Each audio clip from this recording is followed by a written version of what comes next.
Hi everyone, my name is Jaleel Sobers, and I am here with Mike Tuck, he's a Canadian slash English basketball player, plays for the Sheffield Sharks in the British Basketball League. Thank you so much for speaking to me today, Mike. No problem, man. It's a pleasure to be here. Thanks for having me on. A question I like to start is, who is Mike Tuck? Who is Mike Tuck? Good question. um, well, you answered part of it there. I am a Canadian slash British professional basketball player, originally from just outside Toronto, Canada. I was born in Toronto, but went to high school in Markham, Ontario, which is just outside Toronto. Went to university in the States and then played pro in a few countries. And now I've been in England for the past 11 years, playing professionally for the Sheffield Sharks. The captain of the team there. I've done stints with, Team Canada developmental team. I've done a stint with Team England. And I do a little bit of punditry analyst work for the NBA on Sky Sports. And when you were growing up, uh, when did you start to take basketball seriously? I started playing in a local league in Markham when I was about 10 years old, um, and that got me. I immediately I love the sport. I was always like a foot taller than all the other kids, anyways. So it was kind of like a easy direction for my dad to kind of put me in. My dad was the guy who he was the one who really pushed me and encouraged me to get into basketball. And it was probably about around 11 or 12 years old. I got noticed by a local coach named George Kraus, who was the head coach of Markham District High School, which was the local high school. I was not supposed to go to that high school.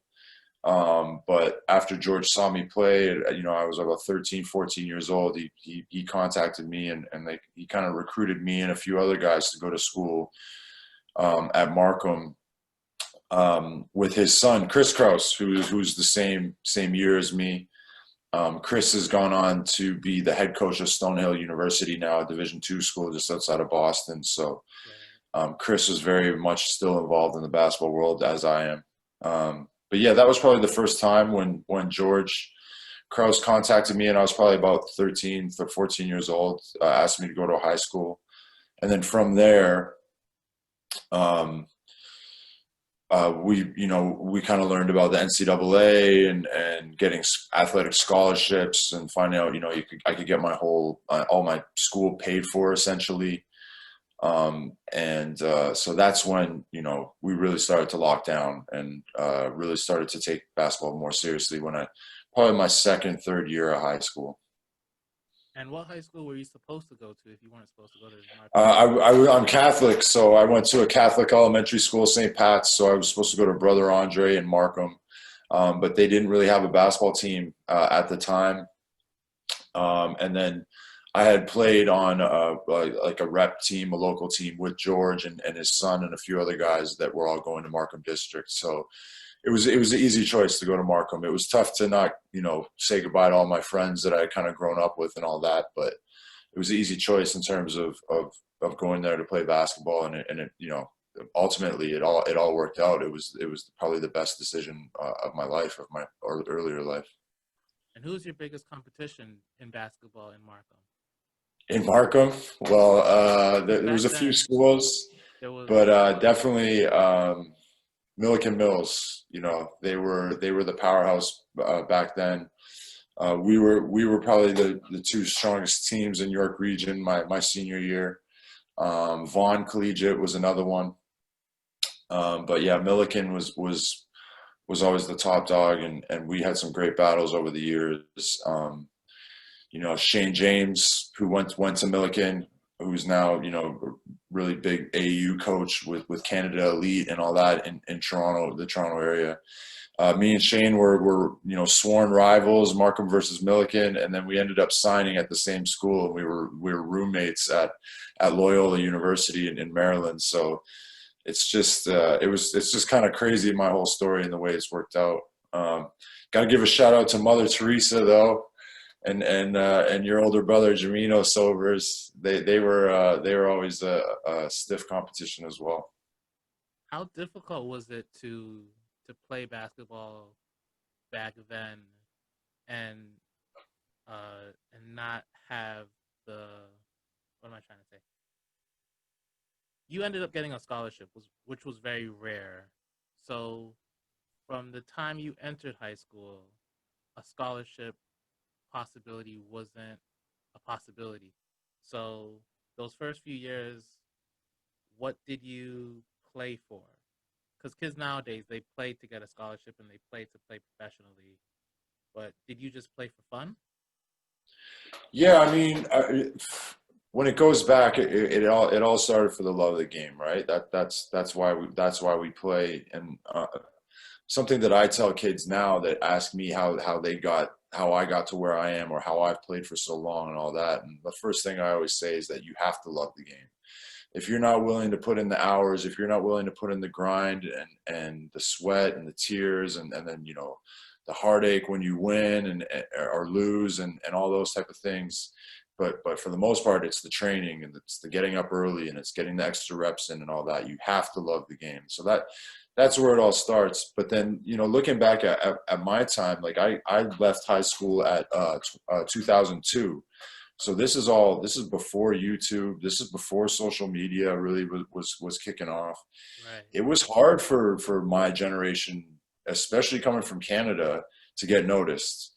Um, you know, uh, we always looked up the generation before me in Toronto was Jamal McGlure. He played in the NBA, was an all-star one year, and now he's assistant coach with the Toronto Raptors. Played at Eastern Commerce, legendary, basketball school in the Toronto area that produced so many big names. But he was the first one.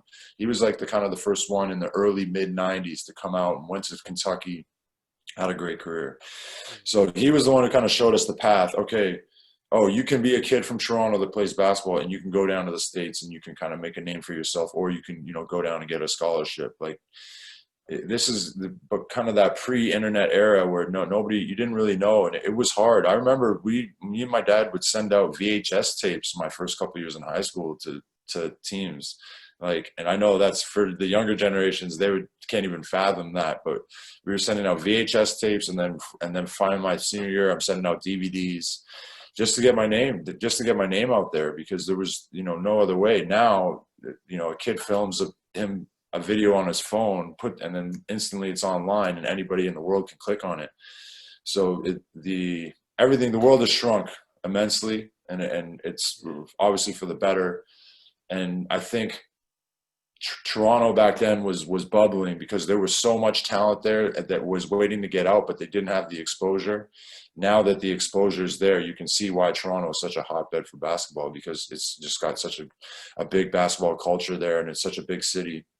It's great that that's kind of unleashed on the world now. And then you look at on the bigger stage, like look in the NBA. Jamal McGlure with the Nuggets, just a kid from a small town in Canada, from Kitchener, and now he's on the biggest stage in the world. So it could happen just like that. And what was your prep school experience like? Yeah, so I did after high school, which was another thing, because I didn't really get the exposure coming out of Canada. I had some offers from Division II schools, but the goal for me was always to go Division I. So I got an offer to go to a prep school, which was Maine Central Institute, MCI, which was in the New England Prep School League, which is one of the best prep school leagues in America, and a lot of big names come out of there. And just MCI in general, like some really big names went there, Sam Cassell, Brad Miller, Katino Mobley, Eric Barkley. There was, I think, about 10 or 11 NBA guys that had, in total, that had gone to that school. So it was an easy choice to go there. It was a big time culture shock. Not only coming from Canada going to America, which is a different culture, but going from Markham and Toronto, a big the GTA, big city, to going to a small town, Pittsfield, Maine, in the middle of nowhere, Maine, where there was literally one traffic light, one gas station, one little store, one restaurant. It was a complete change, but I think it was for the best. You know, a lot of the guys that go out there are you know they've stumbled into trouble along the way, or they haven't had exposure like I did, or little things like that. So all the distractions are out the window there. You know, you're just there to play basketball, and that's what we did. We played a lot of basketball there, and you know, made some great friendships there, and then ended up getting, you know, the offer to go to Loyola, which was, you know, great for me, great for my career. How did you end up at, or how did you end up at Maine Central Institute? I just got a call from the head coach there, which at the time was Carl Hendrickson, and you know, after that, you know, we did a little bit of research about the school. Karan Butler had went there a few years before me, and he was just making a name for himself in the NBA and had just done big things at UConn a couple of years prior. So um, we were talking to a couple of different prep schools, but then, you know, Maine Central Institute, just its reputation in general, we were just like, okay, that's the one I'm going to go for. So yeah, did one prep year there. Did you ever feel like quitting or going back to Markham? Oh my gosh. Yeah, I mean, when I first got out there, it was tough. It was my first real time being away from home as well, like for, you know, an extended period of time. I remember that the first week there was really tough. I was homesick for sure. But it was, you know, it was kind of my parents kind of pushing me out of the nest, outside my comfort zone, and they're just saying, you know, go for it. You know, this is your dream. You know, I always said I wanted to get the basketball scholarship. I wanted to play at a high level, and this was the road I had to take. So, you know, but it was tough. You know, as a young kid, I was what, I think 18, 19. You know, just, you know, you're young. You're never really lived in a different place before, a different country. So yeah, that first year was tough, and then especially going from, you know, a city like Toronto to a city that, or a town that has nothing, like it was just a lot of boredom. You know, you're just kind of lonely. This is like, no one really had cell phones or anything. This is before texting and all that, you know. So like this, it was just like, you know, a lot of hanging out with our teammates and getting to know each other, and spent a lot of time on the basketball court because there's nothing else to do. And from there, you went to Loyola, Maryland. And the year before you got there, they were 4-26 or something. Yeah. Like they were really, I don't want to say a bad team, but they did not win that many games. How come you decided to go there? It was just a chance. It was a chance for me to start fresh and get playing time as a freshman, and that's what they promised me is when I said I was going to go there. And also when I did the visit to the school, it's in Baltimore, which, you know, doesn't always have, you know, the best reputation with the wire and everything, but Right. Baltimore is actually, you know, a beautiful city. It's on the East Coast. It's not too far from Toronto. It's, you know, like 8, 9 hour drive. And they, at the time, they were in the MAC, the Metro Athletic Atlantic Conference. And we played teams like Canisius and Niagara, which are right up near the border of Canada, about an hour and a half, 2 hour drive from Toronto. So that was the biggest thing. Like all those pieces were like fit together really well for me. It was like, okay, I can go to this school, beautiful campus. It's got a great reputation in terms of academically, and then, you know, I'll get a chance to play right away, and then also I get to play in front of my family and friends at least once or twice a year because they can drive down, instead of me being, you know, way out on the West Coast or down south where, you know, not my parents would maybe fly out once a year.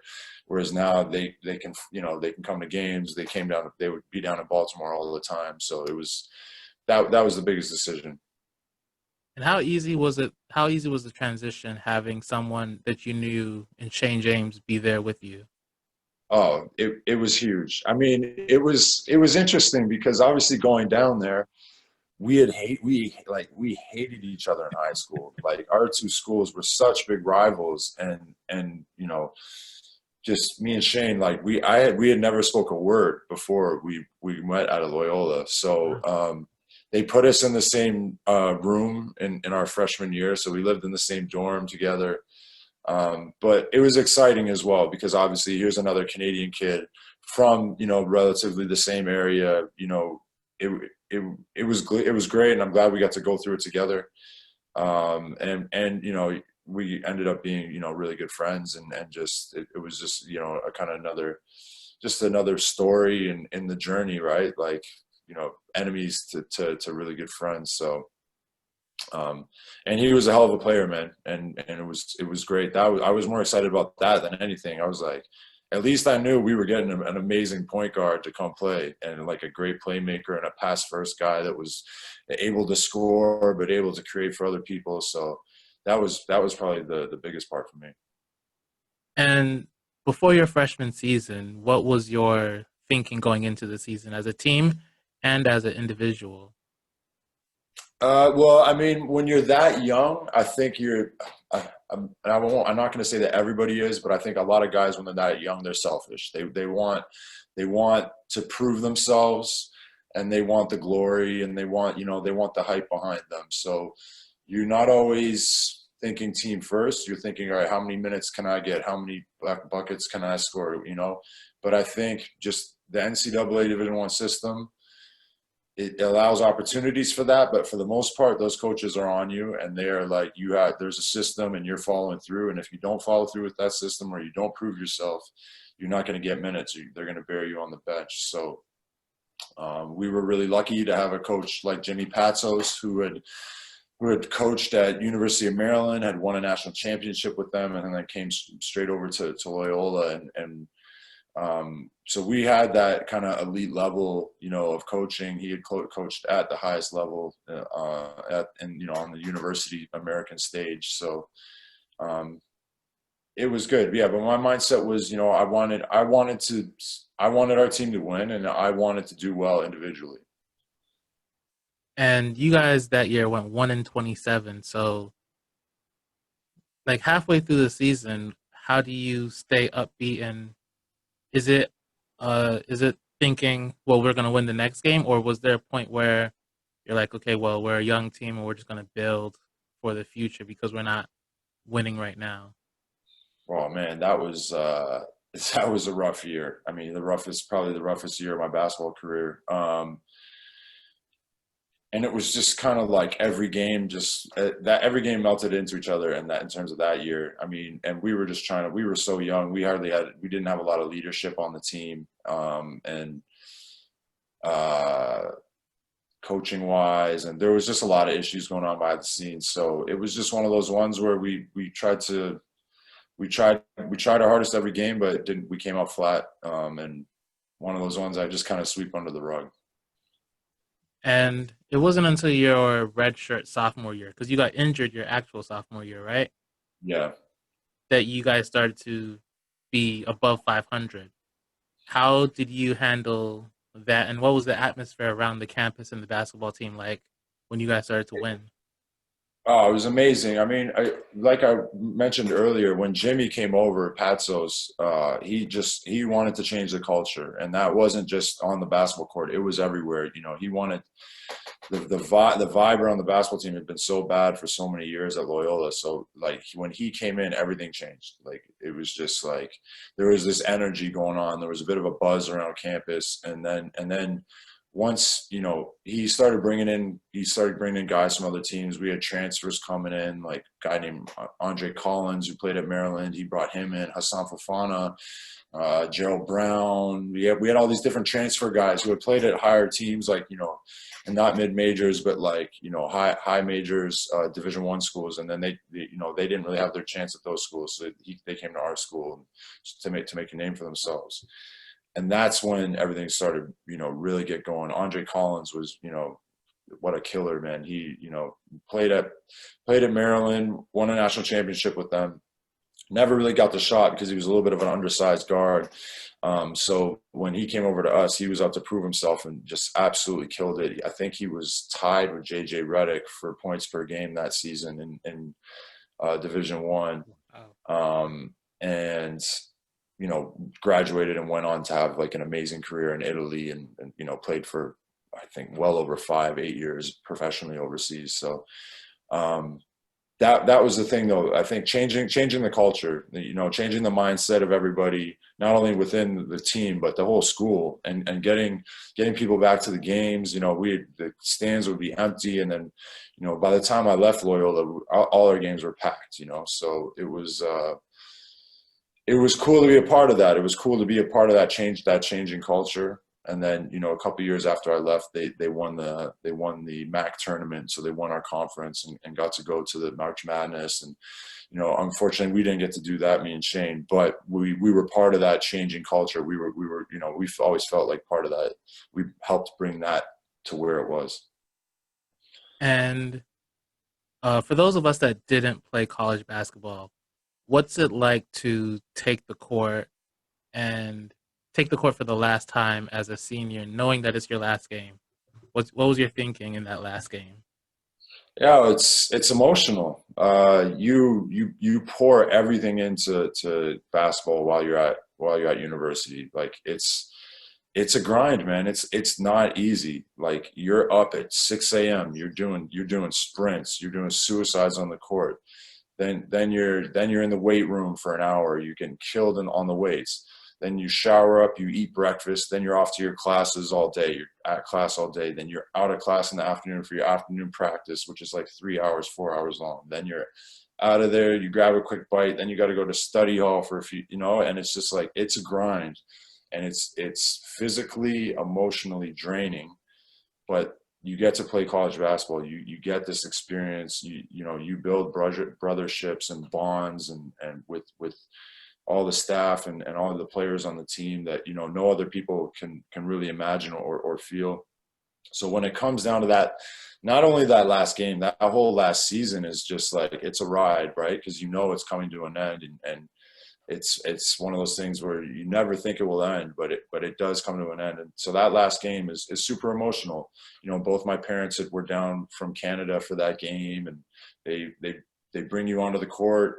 You walk your parents out on the court. They present you with a big picture with your picture Yeah. on it, or it's different schools do different things. Some present their jersey or whatever, but I had a big picture on mine, and shake the coach's hand, give him a hug, shake the president of the university's hand, and then you're out there with all the other seniors. So we had like 4 or 5 seniors my year, so we're out there, and then the whole crowd's giving you the clap, and then you play the game after that. So you literally it's like a whole wave, that game. But amazing experience. I mean, for any young basketball player now that's wanting to, doesn't know which way their head or whatever. I mean, I can't say enough good things about the university experience in America, and playing Division I basketball. It was just the ultimate. So much fun, and you create.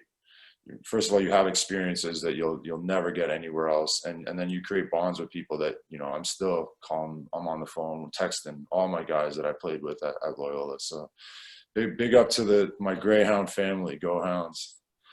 And outside of basketball, what was your university experience like in Baltimore?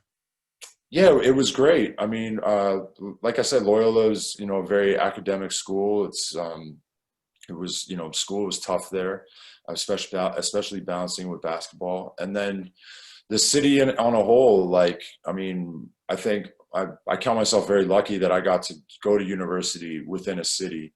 It's Loyola's in the north end of the city, kind of more suburby area, but we were about 10-15 minute drive to the downtown, to the Inner Harbor and Fells Point, and all these really cool places with great restaurants, really cool nightlife, and that was amazing. But then there was also the other side where while I was at school, The Wire was playing on HBO every weekend, and you're hearing all these stories about stuff, and then we were exposed to, there was the violent side of Baltimore too. There was my first summer I stayed just off campus in some apartments, and we would hear gunshots at night. So, and that was, kind of a normal thing there. So for me, I was just like, whoa, what's going on? Where guys were like, yeah. And you would hear about certain things and shootings and these type of things. So those things happen in Baltimore, and that's the unfortunate side. That's the ugly side of it. But it can be a great city, and it can be a unforgiving city. Did you see any violence when you were there over the 5 years? I heard stories. We had a few of our teammates were from Baltimore as well, so there was stories, and we would see things, and um, extremely unfortunately, the guy who I was captain with my senior year, Gerald Brown, who was from West Baltimore, he unfortunately got shot and killed in Baltimore Wow. last year, last May. So, rest in peace, Gerald. We miss you, man. We love you. He was such a big part of the basketball community in Baltimore, and also just as a person. He was, everybody knew Gerald, who Gerald was. Played at Loyola. He was a heck of a player. He played at a high level. He played overseas. He played in Turkey. Went back. He's got two kids. His son's was playing basketball and was doing really well, and I hope he's still playing basketball. The Brown family are very tight knit, and I'm sure his dad's watching over the kids now. But yeah, really sad, just from going playing with this guy, and he's your brother, and now he's not there anymore. So, like I said, Baltimore is an amazing city, but it can be very unforgiving, and it can be a dangerous place. And after Loyola, where did you play basketball? So yeah, so I graduated from Loyola, and all throughout my junior and senior year, it came more and more to light that I have a chance of playing overseas just because of the numbers I was putting up. And then also, my mom was born in England, so I was able to get my British passport, which that opens up a lot of doors for you if you have a UK passport, EU passport, and then you're trying to go overseas. Because of the import rules in various leagues or on various teams, that passport will be worth more than an American or a Canadian passport, let's say. So um, I signed with an agent in Toronto, and then he got me my first gig in Cyprus. So I played my first year out in Cyprus, and I played in Luxembourg, I played in France, and then I ended up in sunny old England. And did which place had the best basketball out of the places you played? I'd probably say Cyprus at the time. I don't know about the league now, but at the time, some of the guys were getting some big money.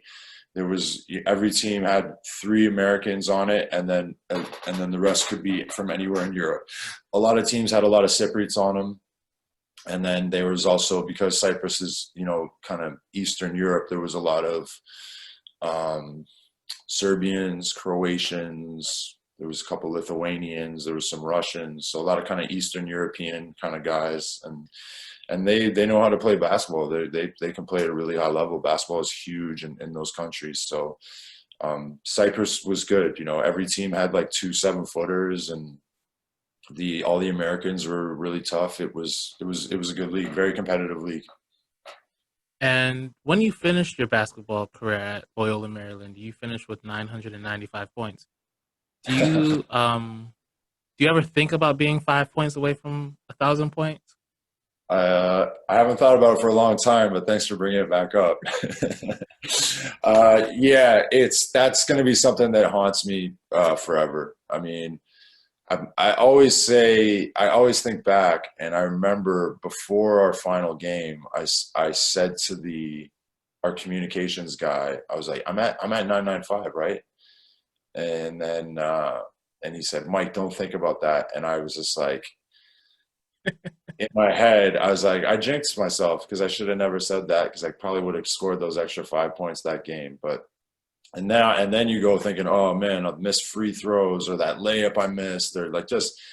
But yeah, I'm the closest guy in Loyola Maryland's history to not get on the 1,000 point scorers wall. Which, I mean, if people don't know, it's a little thing, but it's kind of cool because your name gets put up on the wall inside the gym, and you're in the history books and the records. So yeah, 5 points off. I'm that guy. So yeah, I haven't thought about that for a long time. Thanks for the reminder. How much has Canadian basketball changed from the time you were in high school to high school basketball in Canada now? To give people Uh, an example, because earlier you mentioned you can post a clip on YouTube and everyone will see it, but uh, what what else has changed about it? well, obviously that's probably the biggest thing is technology now has allowed the world, whereas before where Toronto was this kind of this far away place behind a border, now that's absolutely nothing. You know, there's so many kids coming out of Canada now, not just Toronto, but all over Canada and from like smaller remote places because the you can put something on YouTube and it can be seen by millions of people within seconds. Um, I think if you look at Toronto basketball in general now, back when I was there, we had all our regions and everybody played at their high school within their region. And then I think my last year there, they started tiering it. So you could be like double A, triple A, single A, that type of thing. And it depended on the size of your school or whatever.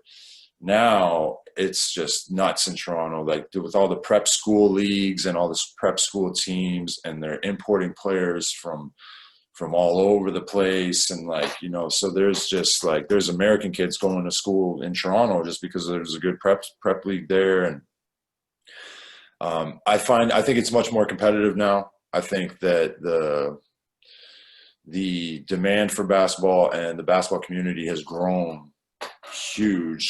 I mean, when I was a kid, hockey was king. It's kind of like living in the UK now. Soccer is king here, football is king. But in Canada, growing up, hockey is king, and probably still is king. But basketball is on the same level. If not just second, it's on the same level as hockey now. I would say, especially in Toronto, the culture, the development, and all the different teams. I mean, when I was there, there was probably maybe two or three different AAU teams you could play for coming out of Toronto. Now Yeah. you probably can't even count the amount of AAU teams that are coming out of Toronto. They hold tournaments in the summer just playing themselves within the city because there's that many teams. So it was the whole shift, and it was also the Raptors influence, I think, too. The Raptors came in 1995, and then Vince Carter comes in. If you haven't seen the Carter Effect, you need to go watch that. But Vince Carter rolls into town, wins the dunk competition, takes us to the Eastern Conference Finals, and all of a sudden that buzz really kind of tricks something off. And then 20 years after that, we get back-to-back first round draft picks in the NBA kids coming from Toronto. So I think that was a huge influence on things. But yeah, definitely the technology and the Raptors definitely had a huge thing to do with it. How would the top high school players from when you were in high school vie against the top high school players now in Canada? Well, I think the ones now would do significantly better. I think we had some tough players coming out when I was in high school. I mean, the biggest player that we played with in high school was Denham Brown, who went to UConn, won a national championship there. And then I think he got drafted to the NBA, but I don't think he never actually played. But I just think now the development of kids start playing at a younger age. The coaching is there's more coaches. The coaching is at a higher standard. The skills development is huge now.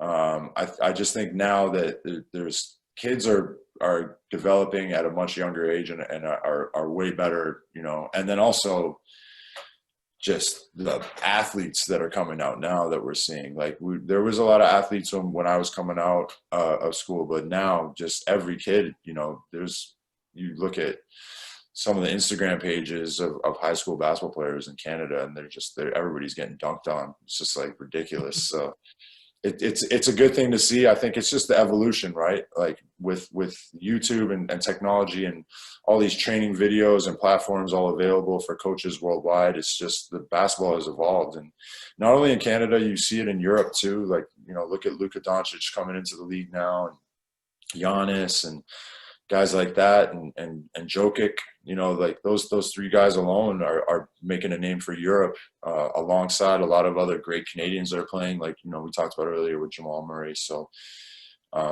basketball is not just an American sport anymore. It's a very international sport. And I think, yeah, technology and just the widespread of these of videos and development and all that kind of thing will just continue. Do you think that college athletes should be paid? Good question. Um, Having experienced it and knowing, what the grind was and what we went through, I think that there should be some sort of kickback. I think, you know, when you look at the amount of money that some of these kids bring in, and then they're not allowed to have their name on a video game, or they're not allowed to get paid to post on Instagram or a social media platform because of NCAA.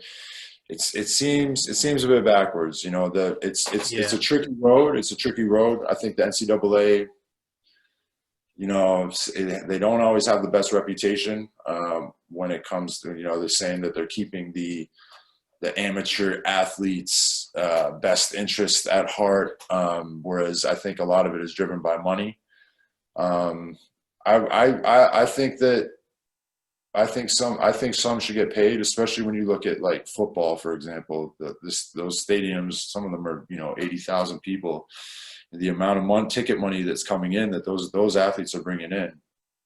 It's not just the school name bringing that in. You've got star players and big names on the field that are bringing that money in, and maybe they should get a piece of the pie, or at least just a little bit more help, because I remember how much I struggled at school. You don't have time to get a job or anything like that, and your parents can only float you so much, so there was a lot of the times where we were struggling, just to kind of get by and just have a little bit of just a little bit of personal money or whatever to go out.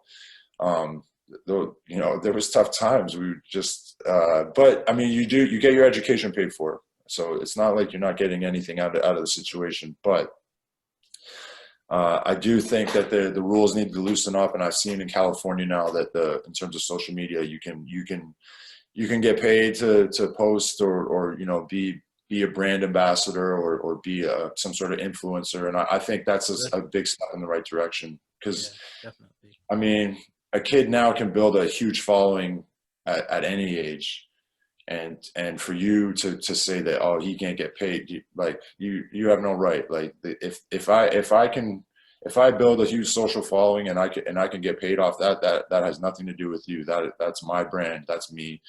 And I think that's the direction we should head in. How did you end up playing basketball in England? What brought you to England? So I was playing for a team in France, and in Chalon-en-Champagne, which is in the Champagne region of France, about 2 hours east of Paris. And it just wasn't working out. We were losing. So I ended up leaving that team. And I went to stay in London until I could pick up a new job. I had the British passport. I had some family in London. So I was like, don't find me back to Toronto. I want to stay in Europe. So I flew to London, and throughout the summer, I'd been getting some emails from the head coach of the Sheffield Sharks. So as soon as I got to London, I sent him a quick message, and then I went online and just did a little research. And they were in first place in the league at that point. This was in November, so kind of coming up to that midway point in the season, or well, first couple months.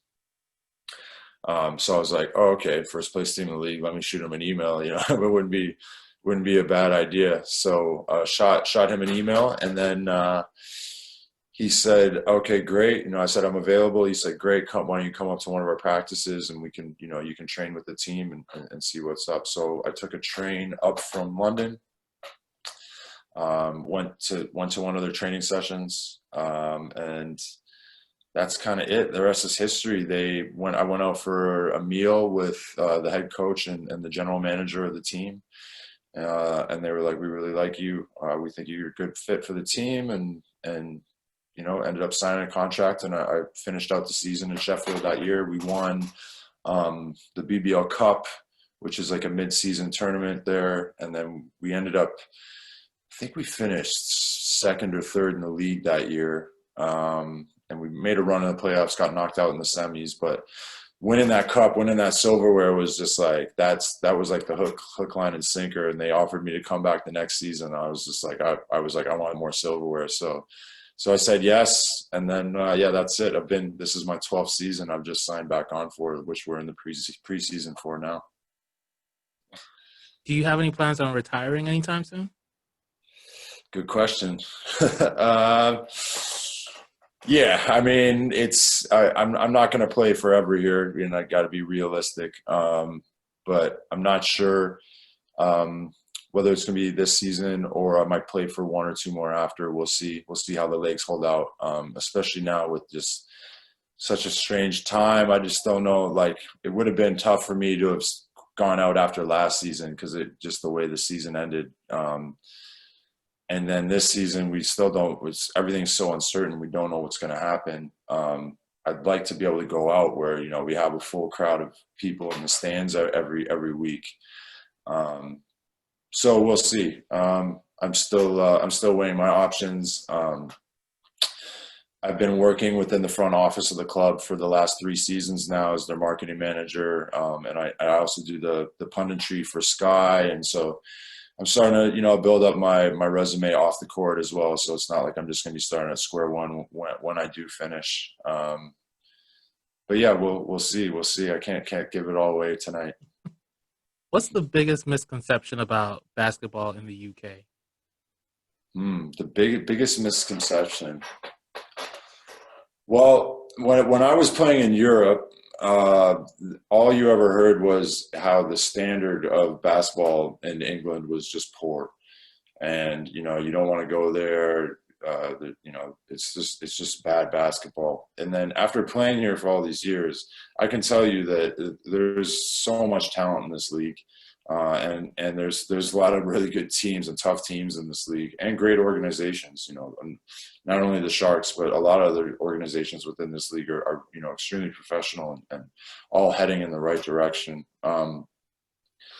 But yeah, like the standard here is, some of these teams in this league recruit so well, and the import players that we have and some of the local British players that we have are extremely talented, and they don't get the recognition that they deserve, within the leagues in mainland Europe, and that's essentially that comes down to that we don't play in enough tournaments and the Champions League and the Euro Cup and Euro League and all that. Like, we don't really have a foot in any of those doors. I mean, the London Lions are going into the Champions League this year, and like the Riders a couple of years back made the same stride and did some things in the Euro Cup. But if you want to make a name for yourself, you have to be in those competitions every year, and you have to be consistent, and you have to be winning.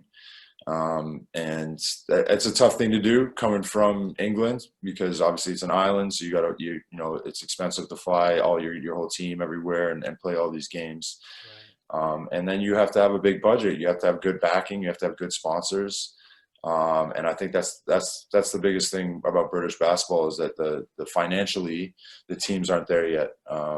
They need more financial backing. There needs to be cash injection into the league to keep up with these other teams that have much bigger budgets. And we'll see. I think there's teams in our league that are Newcastle Eagles, us the Riders have built their own venues. The Sheffield Sharks are making big plans right now to build their own venue. The Bristol Flyers are going to build their own venue. And once we see, half the teams or 3/4 of the teams in the league in their own venues, and the money's kind of staying home, and be able to invest more within the infrastructure of the club and keep the budgets and keep them bigger, make them bigger, and hopefully get the basketball back onto a major sports channel like Sky Sports or BT Sport, where more of the public can see these games, and you can influence that next wave of kids to play basketball, and it becomes bigger. I think that's the biggest thing. but it's similar to Canada. You're fighting with hockey. So over here we're fighting with soccer. Like football is king here, and everyone here supports a football team, but not everybody here supports a basketball team, and that's where we need to get to. How important is it for you to, although you're in England and you're from Canada, to still represent your Canadian roots? Do you represent your Canadian roots at all still? Oh, 100%. I'm probably the proudest Canadian that you could get, especially in England. I'm constantly talking about it. I think just as in general, Canadians are, although we're very nice and we're very polite, but we're also very patriotic. I mean, I think we're always trying to, fly our flag, if you will, wherever we are. So yeah, I'm extremely proud Canadian. Very proud of where I come from, and I'm constantly repping Toronto and any, especially the Raptors, but any other sports teams out of Toronto. And then, when the Olympics come around or anything like that, I'm always on it. So yeah, no, extremely proud Canadian.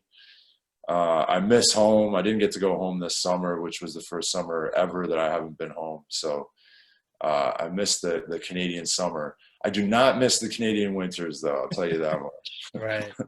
Do you ever plan on moving back to Canada?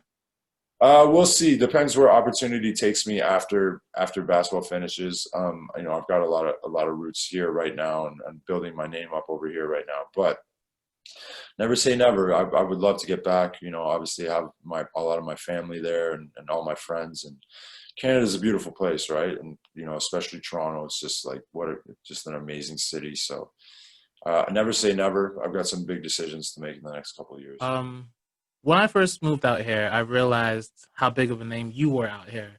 And I was thinking to myself, if you had stayed in Canada, do you think that you would be as successful as you are now? Huh. Interesting. I think, I mean, probably not within the basketball scene because at the time there was no pro league in Canada. Obviously, there is now, Yeah. um, but I don't know who's to say. It's a tough one. Do you think that I you would think still be playing there's basketball? probably not. Definitely not. I think being out here and the Sharks. I always have to tip my hat to the Sharks because they've always stuck with me and they've always given me the opportunity. They've always left that door open for me. And I don't think I would have had those same opportunities if I was in Canada. But just being able to be here, play here, they made me captain of the team, and they made me feel like part of the fabric of the club, and then also just as Sheffield in general, like I just felt I feel like a Sheffielder. I feel like part of the scene here, and then the overall basketball community. Just because I've played here for so long, and I've played in every gym around the country, and won a few, had some success, won a few championships and stuff like that. So it's just time has been on my side in terms of promoting my name around the league.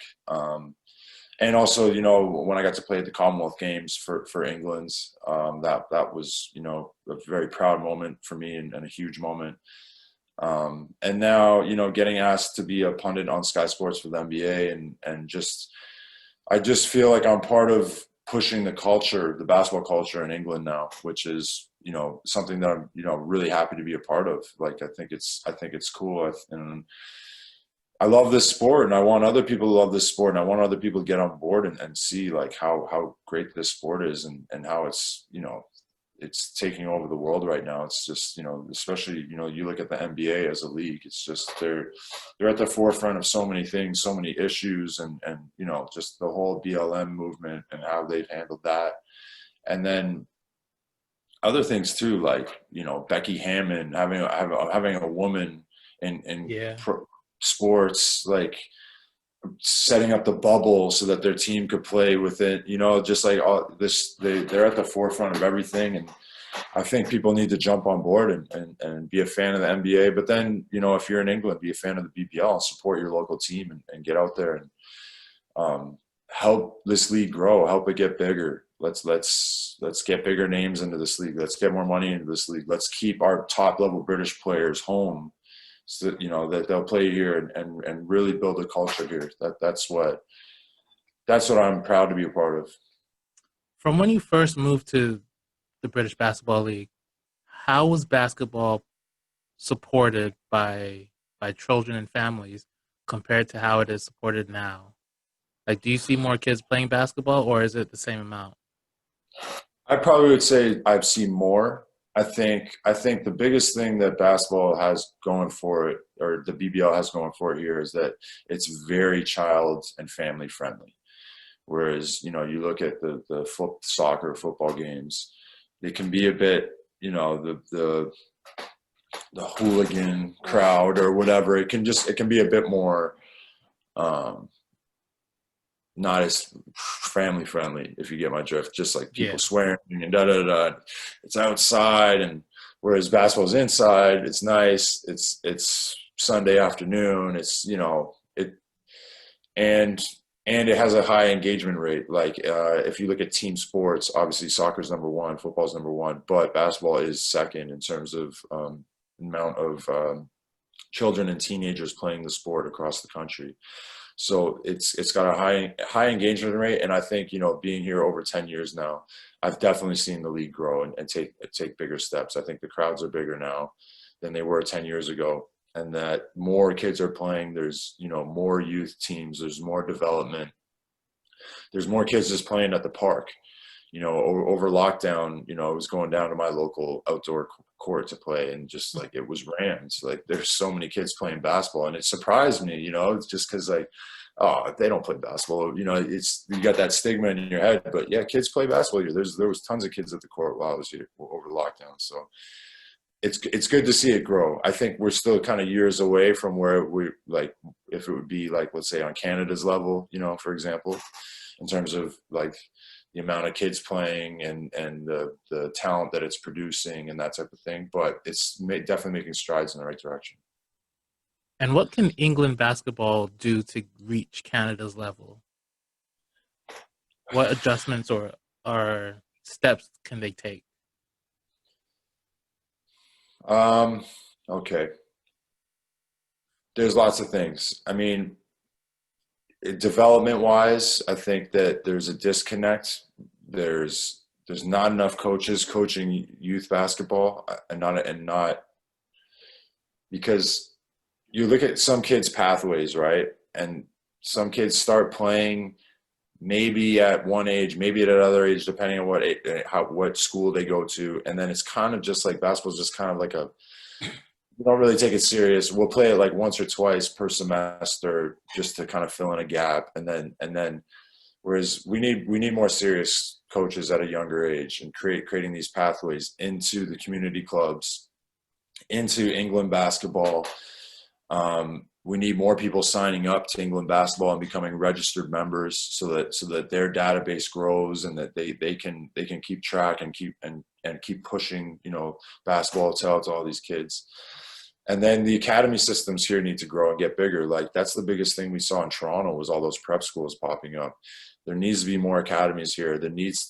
Every single BBL team should be pushing to start its own like elite academy within the country. You look at Barking Abbey down in London, they've just signed a deal with the London Lions. So that I think that's a huge step in the right direction. They're probably one of the biggest academies in England, in terms of housing British talent and developing British talent. They send a lot of kids over to America to to D1 schools, D2 schools. And now they're creating a system where, okay, you go to Barking Abbey, yeah, you could go get a scholarship, or you could go play pro with the London Lions, and that's where I think that's where we need to get to, is like the development side of things. The second thing is we need to get back on TV. I think if you talk about the golden years of the British Basketball League, everyone always talks about the late '90s, early 2000s when BBL was on. BBL, and at the time it was called the Budweiser League. So you had a name brand sponsor that Yeah. sponsored the league, and then they were playing on Sky Sports every Saturday afternoon. I think it was either right after the football or right before the football. You put it on, and then there's a basketball game. And those teams back then, were getting, a big cash injection from Sky Sports. So, teams had bigger budgets. They could get bigger name players. They could play in bigger arenas because they had the money to rent out arenas. So, like, a few of the teams back then, like, for example, the Sharks were playing at Sheffield Arena, which is like, whatever, 10, 12,000 people seater arena. So it's just like, that's a lot different now from some teams are playing in, 1,000 seat arenas or 2,000, 3,000 seat arenas. So big difference. So that's the biggest thing. I think the development pathways, getting membership registrations up, getting more people engaged, and then getting more eyes on the sport, which is on a brand name network like Sky or BT or one of the big ones where BBC Sport, where week in week out we can turn on basketball games and it becomes part of the everyday culture. Yeah, I coached there for 2 years, and the level of talent here, it can be pretty good because the young players are like really athletic because they play football, so they have that athletic gene in them. But the thing is that there's no support from the community, or there's no support from the school system. Because sometimes I was also a teacher, and I also worked in schools, and sometimes there would be no basketball court in the school. So then the players would come to practice after, and they would have the skill set of a very young player. So I was spending a lot of time just teaching them basic dribbling drills, and then we'd have to go play a game on Saturday, and there's no community support there either. But also the level of, I don't want to hate on the referees at the youth level, but they I'll hate on for you. but they would also not be. Referees in England has always been a struggle, I think, for sure. But yeah, Yeah, they sorry I would interrupted. it would always be an issue with them, and the level of professionalism is just isn't, like, they don't care. Like, one referee one time, she was eating a bag of chips while refereeing. She was running Oh, down the court, putting her hand in the bag, eating them, and then kept running. I got a technical foul that game because I just had to tell her about herself. But that is that is why England basketball isn't as good as Canada basketball, I believe. Just the seriousness of the sport, and also the pathways, as you mentioned. It it can take you to university, but a lot of parents here care about their kids getting good grades, rightfully so, and they won't send their kids to basketball because their kids have school. And it's the opposite in Canada, where parents use basketball to get their kids into school. yeah, 100%. I mean, the American system with the scholarships and everything, that's probably the biggest thing because over here, there's not really that scholarship system. Whereas in Canada, there wasn't, in the Canadian University League, there wasn't that scholarship system when I was growing up. But now I know they've changed it a little bit where you can get a partial or almost full scholarship. Right.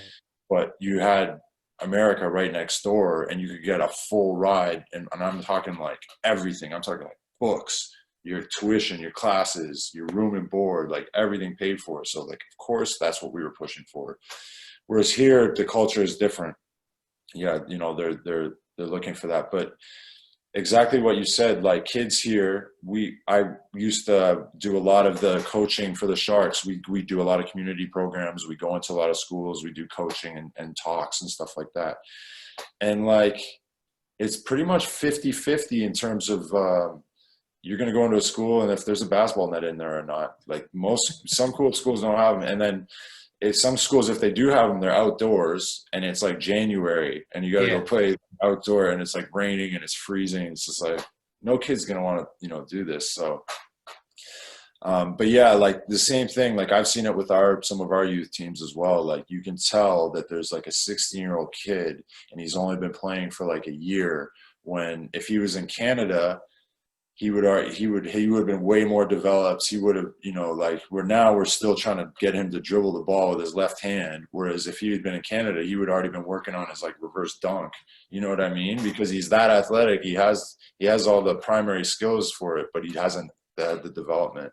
Whereas in Canada, kids are starting to play, like 10 years old, 8 years old, even Yeah. maybe even 5 years old, like whereas here, they'll throw the football down for them, and the kids will kick the ball from the second they can walk, but they don't pick up the basketball until later in life. So that's the biggest thing, yeah, development and the pathway, and then the whole overall thing, right? Like we need our officials, and we need just need everyone needs to be on board with this and take a step in the right direction. That's terrible. That story is terrible about the girl eating crisps during the game, but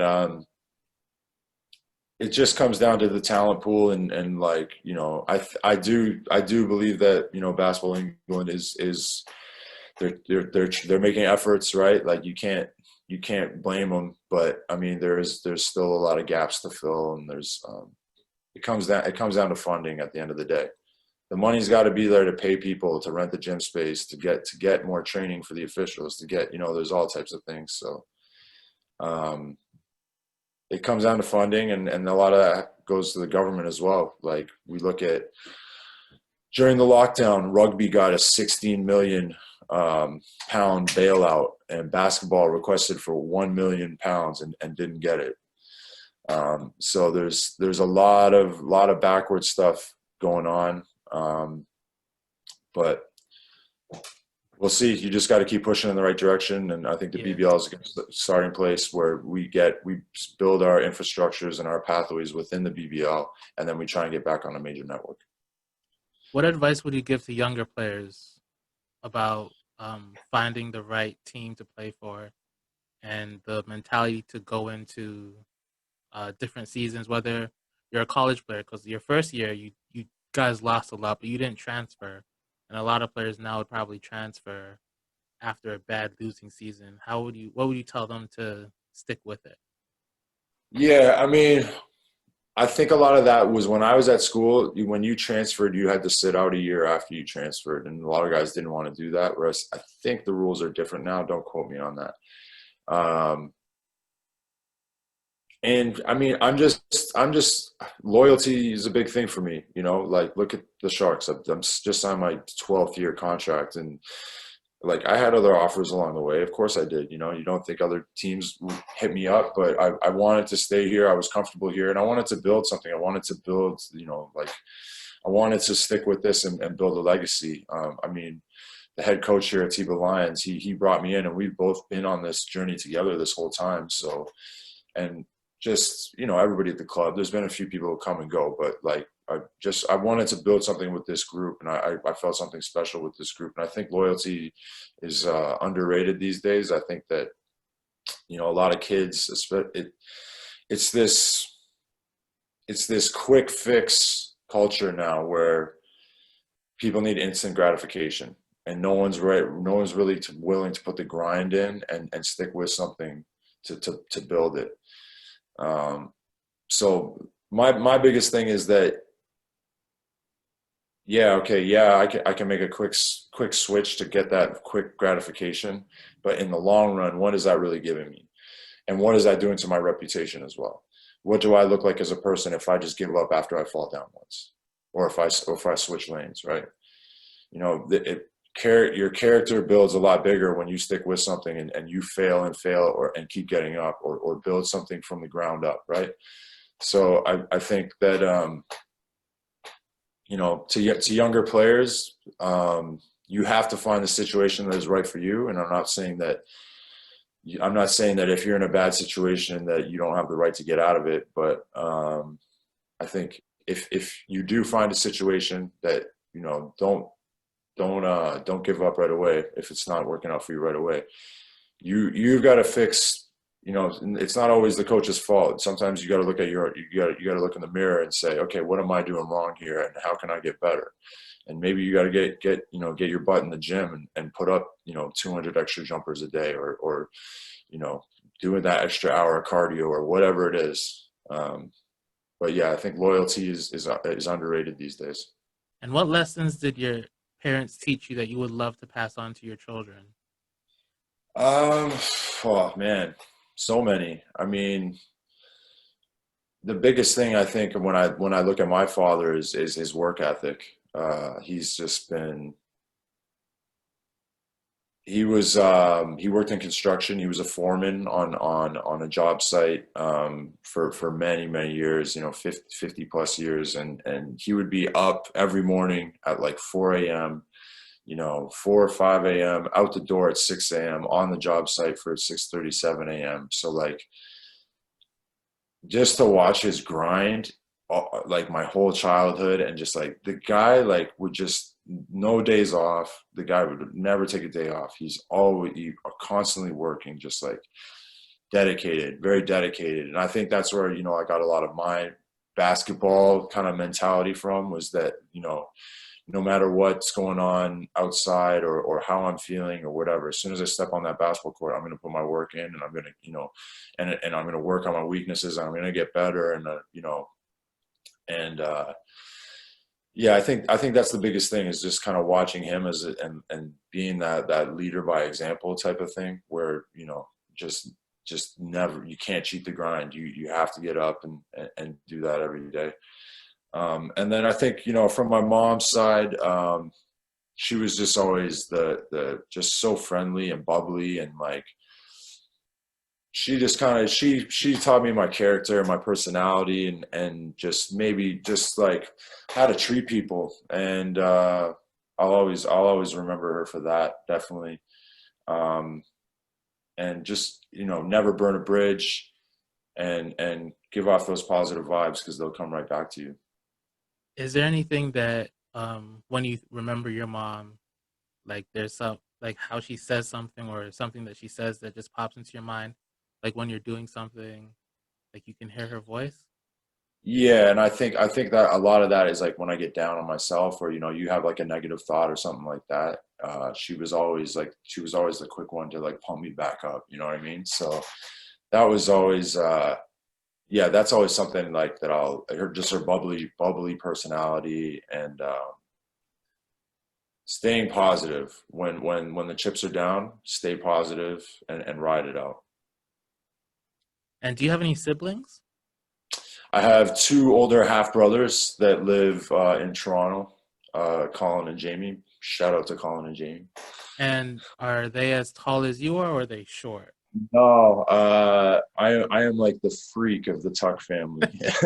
uh, my dad was 6'2" and my mom was 5'9", so that's where I kind of get my height. But in all the family pictures, it's like me on the side, and then it's just kind of just tinkers down a little bit. I think my brother Colin's probably about 5'11", 6 foot, and then Jamie is probably about 5'9", 5'10". So Were you ever picked on for being tall when you were younger? no, if anything, it was the opposite. I mean, maybe a little bit when I was young, like got called like lurch or something like that here and there. But I always remember the big thing for me was when going into grade nine in Canada. When you go into grade nine, you think you're going to get that hazing that first year, right? Like, Yeah. whereas when I went into grade nine, I think everyone thought I was like this, like grade 12 already, because I was so tall and I just looked older. So I never got any hazing or anything like that. And when you mentioned earlier that there was two or three AAU teams back when you were in high school, did you play for any of them? Yeah, I mean the big one that everybody, if people from Toronto are watching this, is grassroots with Wayne Dawkins and Ro Russell. When at the time they were running grassroots together, that was the big one. That was the big name back then. Every big name out of Toronto was playing for that team. Jermaine Anderson, Rock, Denham Brown, all big Toronto basketball names like that. That was grassroots, and we played some great tournaments, man. I remember getting on a bus at Young and Bath, or no, what was it? Bathurst and Finch, getting on this coach bus, and at midnight we rode all the way through the night to the Charlie Weber tournament, which was at Villanova University just outside Philadelphia. And we had a game at 8 a.m. and it takes 8 hours to God. get there. So we literally rode on this bus all the way down. You're not getting no sleep on that bus. Everyone was up, it was loud, music's blasting. And then we rolled up, and Rose at the front of the bus like, get your stuff on. We got a game. So we're putting on our gear on the bus, putting on our shoes, run off the bus right onto the court, played our first game. There's all types of university coaches on the sidelines. There's just, remember, this is wild, but did some great stuff. I played for them. I did a couple games with Phase One basketball, which was Wayne Dawkins' thing after grassroots. There was a team called the Panthers I played in the tournament with. And then I played another tournament with an American team from New Jersey called the Gym Rats. Went out to Vegas and LA with them. So those were the days, man. That's when basketball was pure. And who's the best player you played with? Oof. That's a great question. I mean, it's such a tangible, it's such a hard question to answer. I'll tell you two of my favorite guys that I played with at the Sharks. One was Mike Cook. He played here my first year and then came back my third or fourth year. But that first year, he got MVP of the league on the Sharks. We won the cup together. And he played at Pitt University. Was touted to go to the NBA, but got a huge knee injury in his senior year. Had to have knee surgery, and it off-railed him. And he wasn't the same player, ever since. But ended up signing a contract with the Sharks. This is a few years later, and then he was trying to build his name back up. And this guy was dedicated, man. He was just like that. That's what always drew me to him, is that no matter where we were playing, he wanted to win, and his drive to win was always the biggest thing. We could be in practice in the last 5 minutes of practice and no one's really caring. And if you didn't run the play the right way or make the right move, he would throw the ball at your head. Like he could be a fiery dude at times, but he proved himself out there on that court and he won. He was a winner. That was the biggest thing.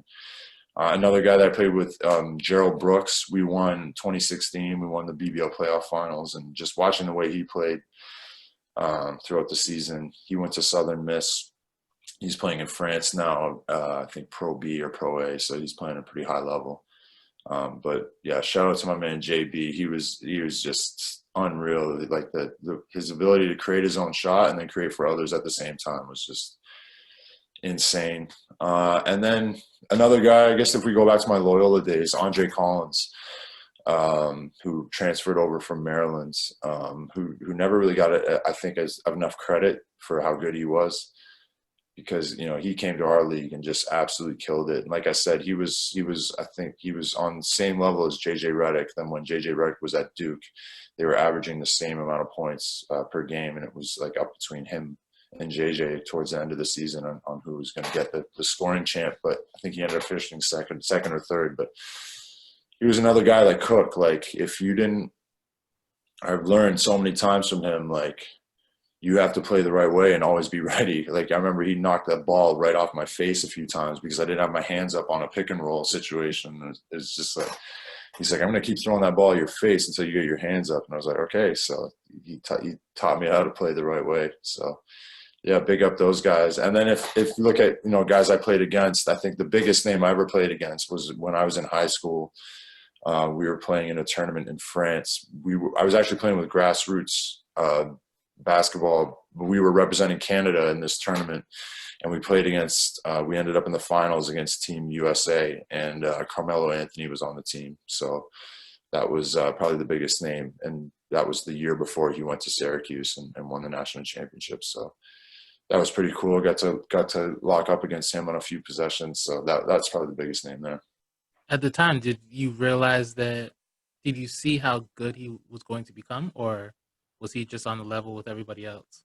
No, you knew. He stood out 100%, even at that age. If anything, at that age, he was more athletic back then because he didn't have the bulk on him. He was just getting up, but he had all the tools back then. He had the handle. You could knock it down from three. His mid range game was so dangerous, and then if you let him get by you, he was taking it to the rack, and he could dunk over anybody. So we all recognized very quickly that he was going to be a star. One of the first times I saw you play, I think someone told me that you would just do, not as an insult, but you would always just rock the cradle, like that was your signature dunk. Yeah. So when was the last time you did that dunk? Oh man. Um, And you did it in warmups when I saw you as well. I think you did it twice, and I was like, wow. oh, is this in high school? This was 2 years, probably 2 years after you graduated Okay. from Okay. Loyola. Oh, okay. Okay. Yeah. Yeah. All right. Yeah. I mean, in high school, that's how I made my name because I was just crazy athletic back then. So I used to be able to like, put the ball through my legs, and the rock to cradle was my go-to dunk too. Yeah. Um, I could still throw it down now. Obviously, not on that extent, but probably about maybe 2 seasons, 3 seasons ago, I did one in layup lines.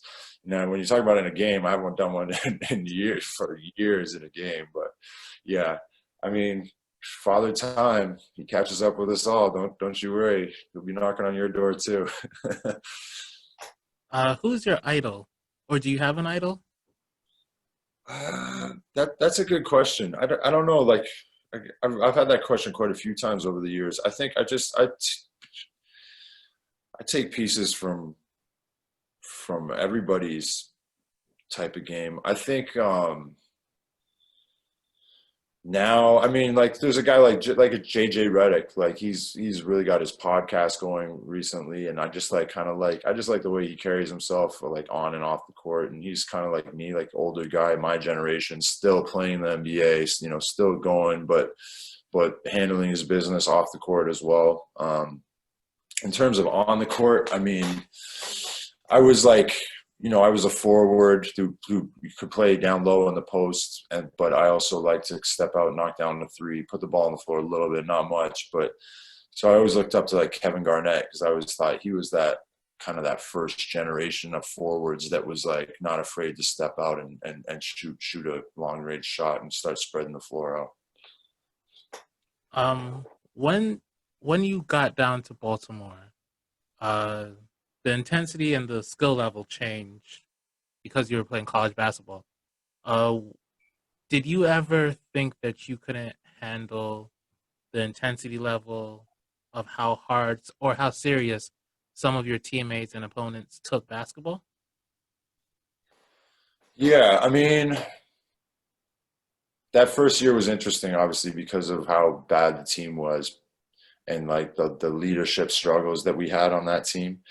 But I remember, if anything, it was the preseason where I was just like, whoa. I was like, we're not in high school anymore. This is men's basketball now because they demanded a lot out of you. And it wasn't just like, hey, come on, Tuck, you can do it. It was like, get on the effing line. You know what I mean? Like, it was just like, they are drill sergeants. You're a piece of meat. They're going to get every ounce out of you that they can. And you're there to deliver, you're there to perform. So I think the mind shift, you realize quite quickly when you go to the next level. And I think that's with anything, but especially when you go from high school to college, you realize that it's a big jump up, and basketball is a business. It's not, you're not just doing it for fun anymore. You're doing it because the coaches are there because they get paid the paychecks to win games, and you have to be there to perform to help these coaches and execute to win games. So preseasons and those early mornings at college were tough, man. Looking back now, they're tough. Not to say that it gets any easier when you turn pro. And I'm in preseason right now, and I'll tell you what, my legs are sore. But that's where you learn, that's where you learn the grind. But yeah, definitely it was a step up. And then in terms of like the players and everything, like everybody's bigger, everybody's stronger, everybody's faster. And you have to adapt, or you swim or you'll sink, and you'll have to transfer out or whatever. And I saw it happen multiple occasions. And you got injured your second year, so or early on in college. Did you Yeah. think about, or how did you have to change how you took care of your body or how you trained so that you can play such a long career and not get a serious injury again? Yeah, I mean that I was really lucky because that was like I've had a few injuries, but not to the point of the other guys that I've seen where they're having like knee surgeries, multiple knee surgeries, or things like that.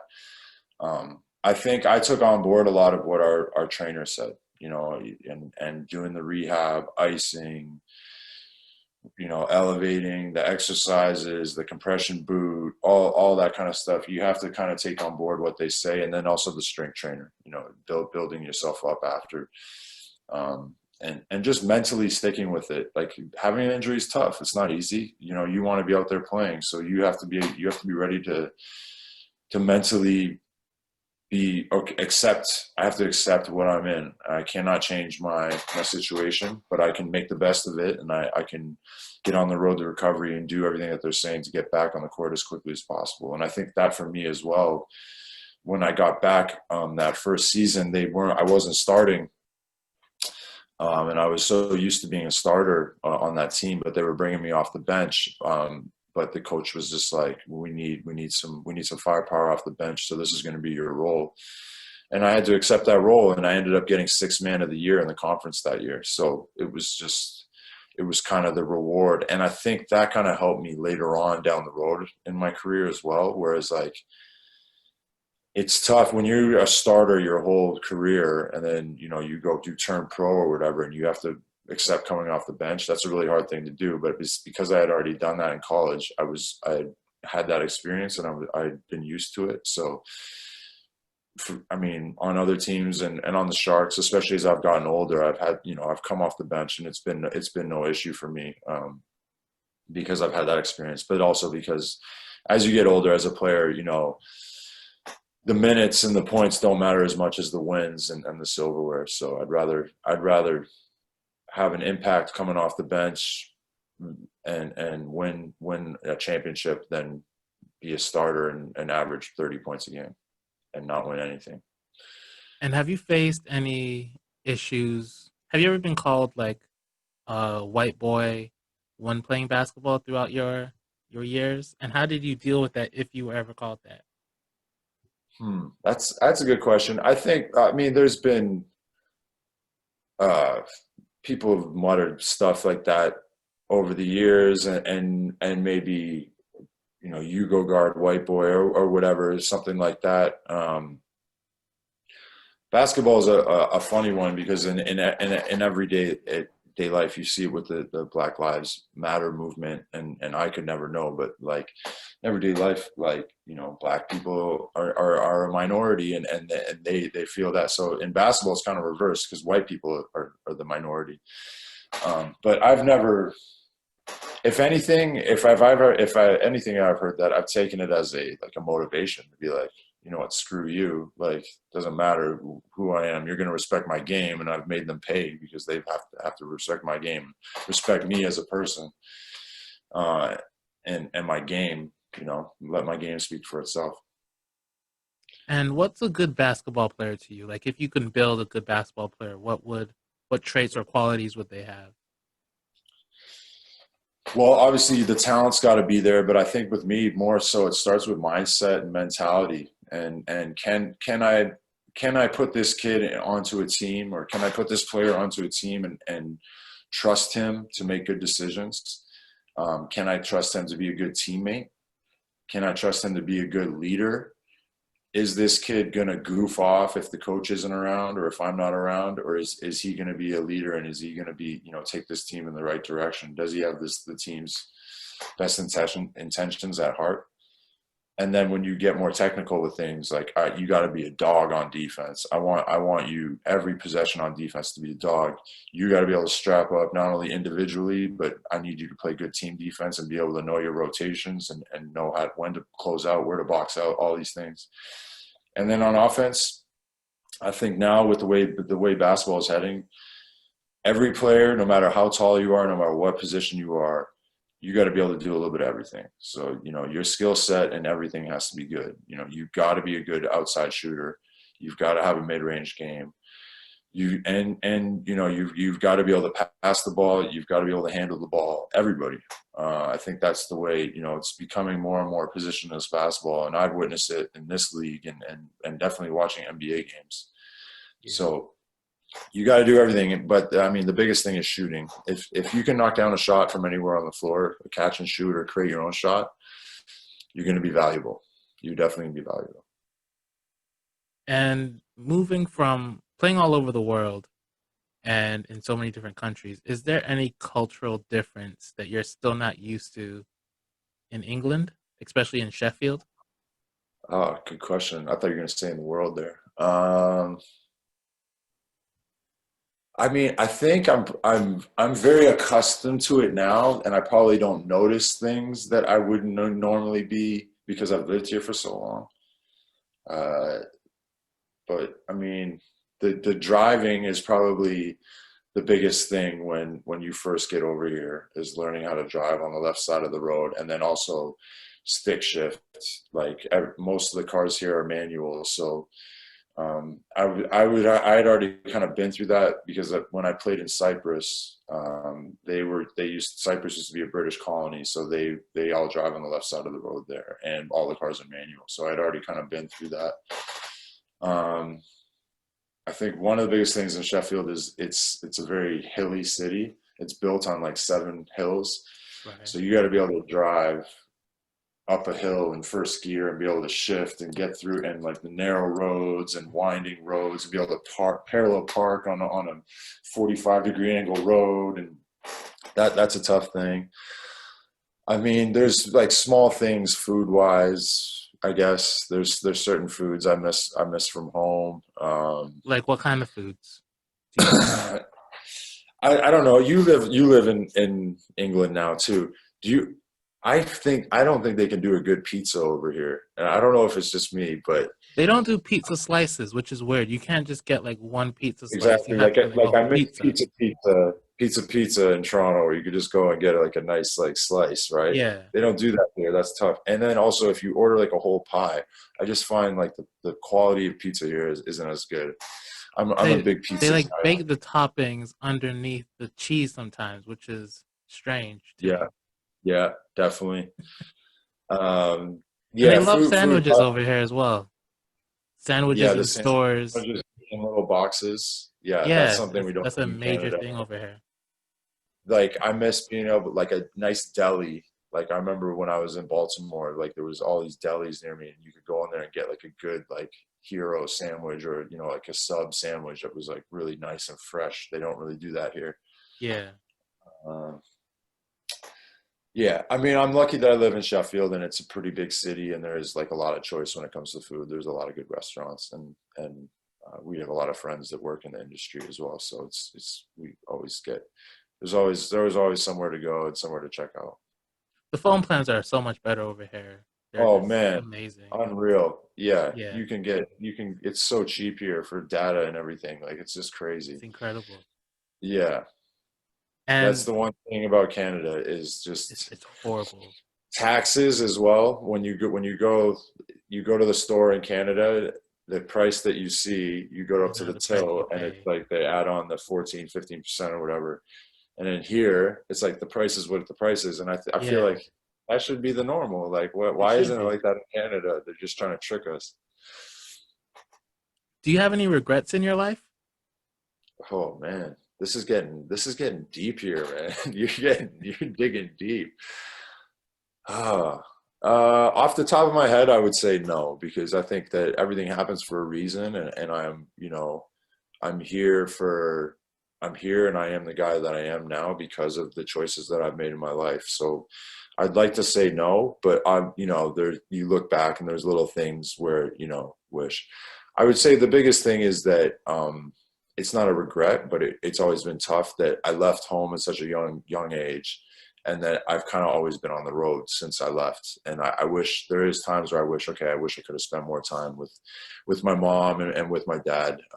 That's always something, you can't get back. So that I wouldn't say that's a regret, but just something that, I'm aware of and I think about a lot. But, I'm on the phone with them constantly and FaceTiming and all that. So, and I mean, with COVID, I didn't get to go home this summer, so that was tough. But it is what it is. I've chose this life, and I've had a great life. There's a lot of other people that would kill to be in my shoes and have the experiences that I've had. So I'm truly blessed. And 15 years from now, where do you see yourself? What are you doing?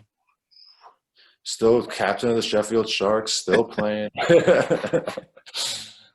That's tough, but I would like to think that I would be settled into my second career, quite nicely, whether that's um, in business or in marketing or in a TV role, presenter role, something to that nature.